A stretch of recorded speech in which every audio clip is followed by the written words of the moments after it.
बिस्मिल्लाहिर्रहमानिर्रहीम। अपने चैनल पर मैं आप सबको खुश आमदीद कहता हूँ। चैनल को सब्सक्राइब करें, वीडियो को लाइक करें और बेल आइकन को प्रेस करना मत भूलिएगा। बहुत शुक्रिया। अस्सलाम वालेकुम। आज की जो वीडियो है उसमें मैं जो अमल देने जा रहा हूँ ये रिज़्क में फरावानी के लिए, दौलत में इजाफ़े के लिए एक बड़ा ही आसान सा अमल है और बहुत से लोगों ने ये अमल शायद दिया भी हो, लेकिन जो अमल मैं देने जा रहा हूँ इसमें मैं आपको पूरा तरीका बताऊँगा, पूरी तफसील से बताऊँगा और बताऊँगा कि यह आपने कैसे करना है और कब तक करना है। ये बेसिकली ये रमज़ान का एक अमल है।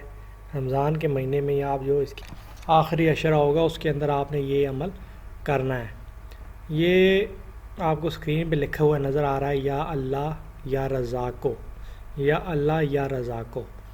ये आपने आखिरी अशरे में, रमज़ान का जो आखिरी अशरा है, इशा के बाद आपने रोज़ाना आपने 1100 मरतबा या अल्लाह या रज़ाको 11 तस्बीह बन जाएंगी। ये 1100, ये आपने 1100 टाइम्स ये पढ़ना है। मतलब ये कि आपने 20 रोज़े रख लिए हैं, 21वीं की जब रात शुरू होगी तो आपने ये अमल शुरू कर देना है।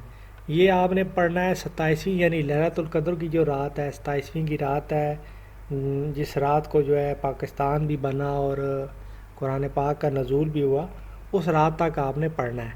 पहले आपने जो शुरू करना है वो 1100 मरतबा पढ़ना है और जो आखिरी जो 27वीं की रात को आपने इसको 5000 मरतबा पढ़ना होगा। और वो पढ़ने के बाद आपने दुआ करनी है अपने रिज़्क की फरावानी के लिए और दौलत में इजाफ़े के लिए। ये पढ़ना है आपने। गंदम के दाने जो हैं वो आपने अपने सामने रख लेने हैं रोज़ाना और उनके ऊपर आपने पढ़ के फूकना है। और जब आप 27वीं की रात को जब आप 5000 मरतबा ये अमल पढ़ेंगे, ये अल्लाह ताला के इसमें मुबारक है, ये आप पढ़ेंगे और उनके ऊपर आप फूंक मारने के बाद वो जो गंदम के दाने हैं वो आपने जो आटा आप जिस भी बर्तन में रखते हैं, खुश्क आटा है, ये नहीं कि गूंदा हुआ जो आटा है उस बर्तन में नहीं, जो खुश्क आटा है उस आटे के बर्तन में आपने वो गंदम के दाने जो हैं वो किसी भी शापर में लपेट कर, कपड़े में लपेट कर या कागज़ में लपेट कर उस बर्तन में या पेटी में जिसमें भी आप आटा रखते हैं उसके अंदर फेंक देना है। और वो पूरा साल इसी तरीके से दाने उसके अंदर रहने चाहिए। तो आप देखेंगे कि किस तरीके से आप पूरा साल जो है आपके ऊपर रिज़्क और दौलत की बारिश होगी अल्लाह ताला की तरफ से। तो जब इसके आप इस रमज़ान में करते हैं तो जब अगला रमज़ान आएगा तो दोबारा से आपने ये अमल करना होगा। ऐसा नहीं है कि आपने एक दफ़ा बस इस रमज़ान में कर लेंगे तो फिर आपने इस अमल को छोड़ देना। ये आपको फिर हर रमज़ान में करना पड़ेगा।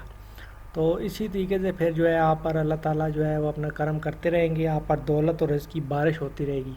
और ये मैं आप लोगों को बता दूं कि ये मैंने ख़ुद भी आजमाया है और बहुत अरसा पहले, 6-7 साल पहले आजमाया है। और ये मैंने आप लोगों को इसीलिए दिया है क्योंकि मुझे पता है कि एक चीज़ जो है इससे आप लोगों का फ़ायदा हो सकता है। बहुत से लोग जो है उनका हालात जो है वो आजकल वैसे भी कोरोना है, उस वजह से हालात लोगों के ख़राब हैं। तो आप ये अमल करें, अपने रिज़्क में बरकत डालें और ये जो है अमल करने के बाद आपको नज़र आएगा कि किस तरीके से अल्लाह ताला की जो आप पर मेहरबानी शुरू हो जाएगी। तो अमल करें और मुझे भी दुआ में याद रखिएगा। अपना ख्याल रखिएगा। अल्लाह हाफ़िज़।